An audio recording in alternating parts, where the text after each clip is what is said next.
ప్రభుత్వ నిబంధనలకు విరుద్ధంగా ముందస్తుగా అడ్మిషన్లు చేస్తూ పాఠ్యపుస్తకాలు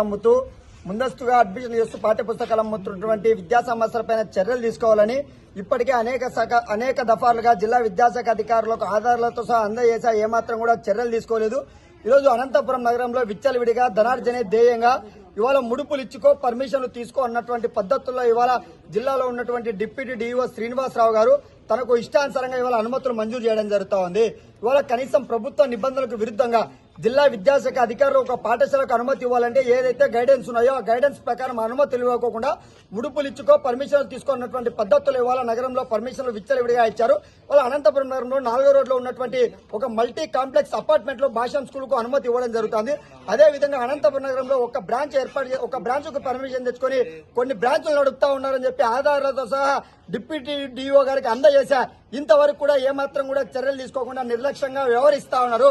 ఇవాళ మీరు ఏ రూల్స్ ప్రకారం కనీసం ఫైర్ సర్టిఫికేట్ ఉందా, లేదంటే గ్రౌండ్ పర్మిషన్ ఉందా, లేదంటే ఒక క్లాస్ కి స్క్వేర్ ఫీట్ ఎంత ఉండాలని చెప్పి మీరు ఏ లెక్కన మీరు అనుమతులు ఇచ్చారని చెప్పి డిప్యూటీ డీఓ గారిని అడిగితే మాకు సంబంధం లేదు, మేము నివేదిక పంపాం, ఆర్జేడీ గారు పర్మిషన్ ఇచ్చారంటున్నారు. ఇదే కడపలో ఉన్నటువంటి ఆర్జేడీ గారిని అడిగితే మాదేముంది, ఇక్కడ ఉన్నటువంటి లోకల్లో ఉన్నటువంటి జిల్లా విద్యాశాఖ అధికారులు ఎవరైతే ఏమైతే నివేదిక పంపారో ఆ నివేదిక ఆధారంగానే మేము అనుమతులు ఇచ్చామని చెప్తున్నారు. ఇవాళ జిల్లాలో ఉన్నటువంటి విద్యాశాఖ అధికారులు వాళ్ళ పని సక్రమంగా చేయకోకుండా ఒకరి మీద ఒకరు నెపంతో పెట్టుకోవడమే జరుగుతా ఉంది. ఇవాళ తక్షణమే జిల్లాలో అనుమతులు లేకుండా ఉన్నటువంటి పాఠశాలల పైన ఇవాళ చట్టకు విరుద్ధంగా ఇవాళ నిబంధనలకు విరుద్ధంగా అనుమతులు మంజూరు చేసినటువంటి పాఠశాలలను గుర్తింపును తక్షణమే రద్దు చేయాలా. ఇవాళ అనంతపురం జిల్లాలో డిప్యూటీ డీఓ శ్రీనివాసరావు గారు ఎప్పటి నుంచి అయితే తన డిప్యూటీ డీఓగా ఛార్జ్ తీసుకున్నారో అప్పటి నుంచి ఈ జిల్లాలో ఉన్నటువంటి ఏవైతే అనుమతులు ఇచ్చారో ఆ అనుమతుల పైన కూడా డిప్యూటీ డీఓ శ్రీనివాసరావు పైన కూడా సమగ్ర విచారణ జరిపించి తక్షణమే డిప్యూటీ డీఓ శ్రీనివాసరావును సస్పెండ్ చేయాలని చెప్పి మేము ఏఎస్ఎఫ్ గా డిమాండ్ చేస్తా ఉన్నాం. లేని పక్షంలో విద్యార్థి సంఘాల ఆధ్వర్యంలో పెద్ద ఎత్తున ఉద్యమాలకు శ్రీకారం చుడతామని చెప్పి ఈ సందర్భంగా అధికారులను హెచ్చరిస్తున్నాం.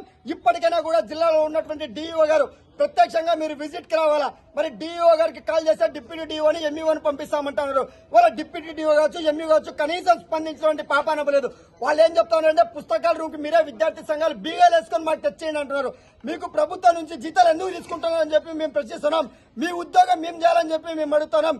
ఇప్పటికైనా కూడా జిల్లా విద్యాశాఖ అధికారులు తీరు మార్పుకపోతే ఏఎస్ఎఫ్ ఆధ్వర్యంలో అదేవిధంగా ఇతర విద్యార్థి సంఘాల ఆధ్వర్యంలో పెద్ద ఎత్తున ఉద్యమాలకు శ్రీకారం చుడతామని చెప్పి ఈ సందర్భంగా జిల్లా విద్యాశాఖ అధికారులను హెచ్చరిస్తా ఉన్నాం.